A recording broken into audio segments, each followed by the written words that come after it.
آقا علیہ الصلوۃ والسلام ارشاد فرماتے ہیں کہ یوم قیامت کچھ ایسے لوگ بھی محشر کے میدان میں لائے جائیں گے کہ جن کے جسم بہت زیادہ پھول چکے ہوں گے اور ان کے جسموں سے مردار سے بری بو آ رہی ہوگی، انتہائی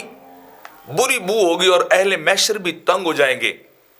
اور دیکھیں گے کہ یہ کون بدبخت ہیں کہ جن کے جسم بھی بھدے قسم کے پھولے ہوئے ہیں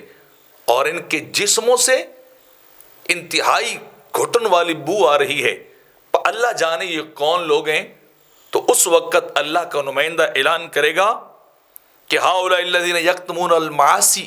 خوفا من الناس ولا یخافون من اللہ ثم ماتوا، یہ وہ لوگ ہیں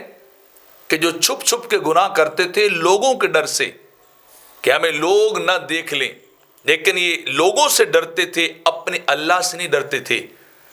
جب لوگوں کے سامنے جاتے تو بڑے پارسا اور نیک بن جاتے،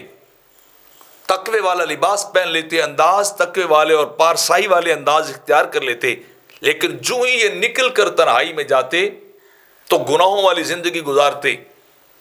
گناہ پہ گناہ کرتے، اللہ کی نافرمانیاں کرتے، اور ان لوگوں کی موت بھی اسی طرح ہوئی ہے کہ یہ کیا کرتے ہیں، یہ لوگوں سے ڈرتے ہیں لیکن اللہ سے نہیں ڈرتے تھے۔ زندگی کے اندر، دنیا کے اندر لوگوں سے خائف تھے کہ وہ میرے عیب پہ مطلع نہ ہو جائے، وہ میرا گناہ نہ دیکھ لے، وہ میرا غلط کام نہ دیکھ لے، اور یہ نہیں سوچتے تھے کہ ہمارا خدا تو ہمیں دیکھ رہا ہے، وہ جلوت میں ہو یا خلوت میں ہو، کسی محفل میں ہو یا تنہائی میں ہو، جہاں بھی ہو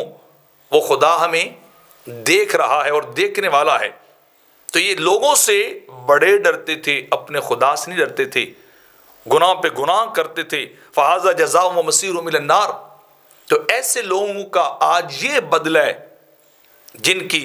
ظاہری زندگی اور تھی اور سیکرٹ لائف ان کی اور تھی،